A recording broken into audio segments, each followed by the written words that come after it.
All right, boys and girls, we are going to read Chapter 2 in Save Me a Seat. We are going to be introduced to another character, Joe, so I want you to think about Joe and the things that you learn about him in this chapter. So let's go ahead and start reading. Chapter 2, Joe. My name is Joe, but that's not what most people call me. Not at Einstein, anyway. I've never been a big fan of school, except for lunch. Eating is the one thing I'm really good at. I've always been tall for my age, but lately I've been growing so fast my clothes don't fit anymore. Even the ones we bought a few weeks ago. I'm always hungry. A lot of kids wouldn't be caught dead eating school lunch. They call it mystery meat and slop. But I don't mind. Every week it shows up in the same order. Chicken fingers, hamburgers, chili, macaroni and cheese, pizza. By the way, it's not a coincidence that Tuesday is burger day and Wednesday is chili day. Because at Einstein, hamburgers get recycled. It's not as bad as it sounds. The leftover burgers from Tuesday get dumped into a big pot with beans and some other junk, and presto changeo. On Wednesday, you've got chili. Everybody knows I don't talk much at school. My best friends Evan and Ethan used to call me Blabbermouth as a joke, but I guess I'm not going to be hearing that much now, since they both moved away over the summer. To be honest, they were a little weird, but I'm going to miss them anyway. Evan, Ethan, and I ate lunch together every day last year, and they had to go to the resource room for extra help, same as me. Not that we had the same problems. For one thing, they were both super hyper, and I'm not. This year, I'll have to go by myself to see Miss Frost, and I'm not sure who I'm going to eat lunch with. Probably no one. People think you're unfriendly if you don't talk to them, but they don't understand that it's a problem for me, and it's so noisy in the cafeteria. My brain and noise don't get along. Last year, I had Mr. Barnes for my teacher. Mr. Barnes is epic. He can bounce a hacky sack off his knee 100 times without messing up. I'd never even heard of a hacky sack until Mr. Barnes brought his to school. It was pink, which Dylan Samreen thought was hilarious. He said something mean about it behind Mr. Barnes' back, and all the girls laughed. Sometimes I wonder what's wrong with girls, but then I remember, I already know what's wrong with girls. Everything. Mr. Barnes is African American. He shaves his head and wears bow ties. Real ones you have to tie yourself. He must have talked to Miss Frost about me, because he never asked me to read out loud in front of the class or come up to the board to do math problems. He understood those things are hard for kids like me. Some people don't mind having everybody looking at them. Dylan Samreen, for instance.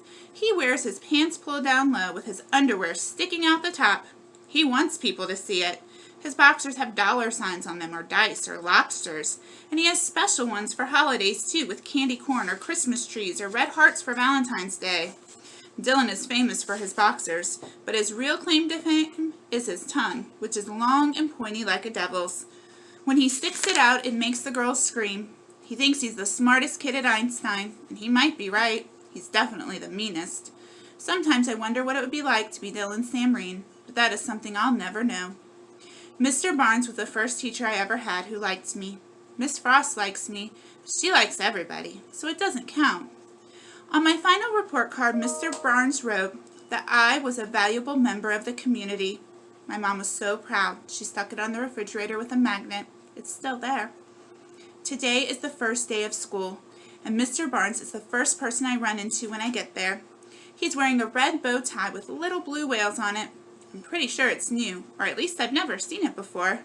Last year, Mr. Barnes had 17 different bow ties that he always wore in the same order, starting with the green one with white diamonds and ending with the orange and purple striped one.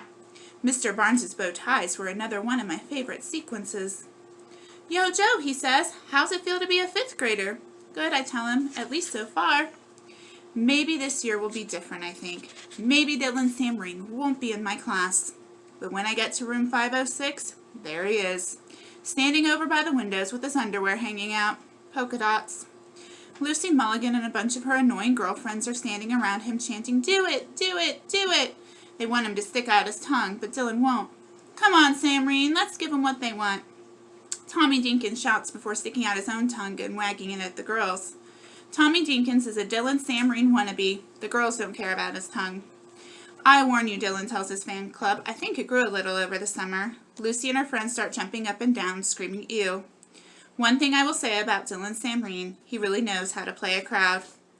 All the screaming starts to get to me, so I do the in 2-3, out 2-3 breathing Miss Frost taught me. If that doesn't work, I'll have to use my earplugs. I always keep a pair in my pocket just in case. They come in different colors, but I like the tan ones best because they don't show as much. They're made out of some kind of squishy foam rubber, and when I wear them, I can still hear people talking, only it's softer, like when you're underwater or have a pillow over your head. I'm allowed to wear my earplugs in school whenever I want, but mostly I use them in the cafeteria, on the playground, and in gym class. Settle down and take your seats, announces Mrs. Beam, my new teacher. This is her first year teaching at Einstein, and she looks a lot younger than any of the other teachers I've had. She's shaped kind of funny, wider on the bottom than the top, and she's shorter than me, which is weird considering that she's my teacher. She seems nervous, and there's something freaky about her eyebrows. At Einstein, kids have to sit in alphabetical order. Every year since kindergarten, my seat has been right behind Dylan's. I know the back of his head by heart. Mrs. Beam has made name cards for us and put them on the desks, but when I go to take my seat behind Dylan, somebody's already sitting in it. He's a shrimpy-looking kid with thick glasses and greased-down black hair parted on the side. Never seen him before, and I'm not sure where he's from. His skin is darker than mine, but not as dark as Dylan's or Caleb Burrell's. When I look at the card sitting on his desk, I see his name is about a mile long and full of Y's and A's. He seems kind of nervous, too. He keeps rubbing his nose and looking down at his hands, which are folded in his lap like he's in church or something. His shirt is so white it hurts my eyes to look at it. And he's got it tucked in and buttoned up all the way to the top. When Mrs. Beam asks him to tell the class about himself, he stands up like he's in the army and calls her ma'am, which is about the only word he says that you can actually understand. Everybody starts laughing, and for a minute I think, hey, maybe 5th grade isn't going to be bad after all. Maybe Dylan Samreen will decide to pick on this new kid with the weird name and the funny accent instead of me.